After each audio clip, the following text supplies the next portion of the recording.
కశ్మీర్లో మారణ హోమం తర్వాత భద్రతా బలగాలు కశ్మీర్ను జల్లెడబడుతున్నాయి. ఎక్కడ ఉగ్రవాదులు దాగి ఉన్నారు అనే సమాచారాన్ని తెలుసుకుని వాళ్ళపైన దాడులకు పాల్పడుతున్నారు.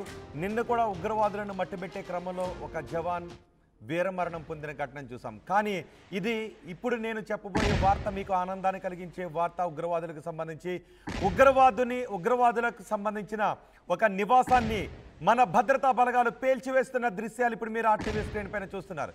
కశ్మీర్లో భద్రతా బలగాలు జల్లెడ పడుతున్నాయి, అనువనువును జల్లెడ పడుతున్నాయి.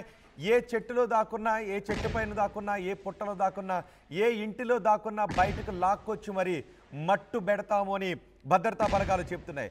ఉగ్రవాదులు ఎక్కడ ఉన్నా, ఉగ్రవాదులకు ఎవరు ఆశ్రయం ఇచ్చినా వాళ్లను అణిచివేస్తాము అని చెప్తున్నాయి. ఇప్పుడు మీరు ఆర్టీవీ స్క్రీన్ పైన చూస్తున్నది అదే. ఒక ఉగ్రవాదికి సంబంధించిన నివాసాన్ని పేల్చేస్తున్న దృశ్యాలు ఇప్పుడు మీరు ఆర్టీవీ స్క్రీన్ పైన చూస్తున్నారు. రాత్రి సమయంలో ఆ నివాసాన్ని పేల్చేశారు. అదంతా తుక్కు అయిపోయింది.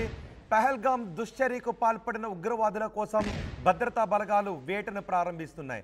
ఇక్కడ ఈ ఘటనలో హతమైన ఒక ఉగ్రవాది, స్థానికంగా ఉన్న ఉగ్రవాది, అతను పాకిస్తాన్ ఉగ్రవాదులకు సహాయాన్ని అందిస్తున్నాడు. అతనికి సంబంధించిన ఈ నివాసాన్ని పేల్చేశారు.